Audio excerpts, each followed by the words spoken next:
Betty Willingale was the exec producer. It was her idea in the first place, and she took the books through Brian through me. And Betty had done I, Claudius, and she is a hotshot producer. And she got characters like Jane Wymark and so on, brought them in to be to read with me, and Daniel Casey. Daniel, who'd just been in Boys and Black Stuff, I think it was anyway, something dour and gritty, came in. He was charming, lovely, lovely man, and still is. And I thought that's very nice. That's very sympathetic. And I thought this is going to be fun, at least fun. It might even be good. This is it here, sir. Really, Troy? I'd never have guessed. It's a nice relationship that Troy and Barnaby have.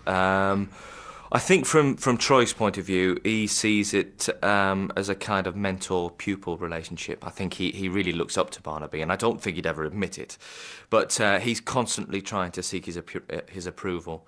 Barnaby doesn't want to hold any truck with Troy. He will always tell him when he's in the wrong and pick him up on things. But he gently coaxes him, and Troy does learn from Barnaby, and his investigative techniques get slightly better honed as we get into the later episodes. I think I'd like to take a closer look in here. What? You going without a warrant? Isn't that a bit... Is that a problem, Troy? No, just glad I didn't suggest it. If anyone finds us, you did. I do firmly believe that if you've got a series like Midsomer Murders or whatever series you've got, if you've got the money to pay for the schedule, if you've got the money to pay for the right cameraman, if you've got the money to pay for the right backup in terms of makeup and all the rest of those things, then you've got the makings of a show. But you've got to get the pictures right first, and you've got the good cameraman first. And Nigel Walters, the cameraman I'd worked with before, was doing the shooting on the first series, and he is good. Everyone a Rembrandt. You want to take every shot off the screen, hang it on the wall. Beautiful stuff. Even an ugly bastard like me appeared quite handsome in his shots. Here's Denny with the tea. We got the best people available, to do it, including Liz Spriggs, for example. I worked with her before, and who does Vicious. What will you have? And Middle England better than anybody else I know.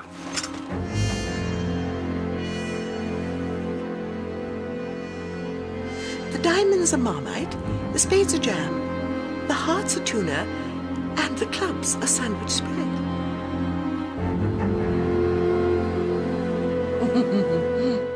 Richard Cant, Brian Cant's son. Brian Cant, he from Play School and things like that. Through the Round Window, that one. Who's a marvellous actor. And there's some lovely jokes around in that one. For example, he's played an undertaker, Richard Cant's character. And he had a Porsche with the number plate RIP1, which he couldn't drive. Couldn't drive, dear old Richard. He was very flashy. He delivered himself of the line to Troy, "You've got a right constable here," which we got away with. Oh. I see you've got a right constable there. You let me know when you're ready for me. Walked away to his Porsche, got in it, and was supposed to drive off quickly. Well, the first attempt he started the windscreen wipers. The second attempt he drove backwards out of the shot. That was Richard. Finally, we pushed it out of the shot. You wouldn't have thought they were so well paid, would you? Undertakers. One of the features of Midsomer Murders used to be the amount of blood spilled graphically in shot. But the way that television goes these days, you can't show too much of that, which I think takes away from the slasher quality of Midsomer Murders sometimes. A very, very midsummer combination of fairy cakes and bloodletting. Very nice. Very specifically Midsomer Murders.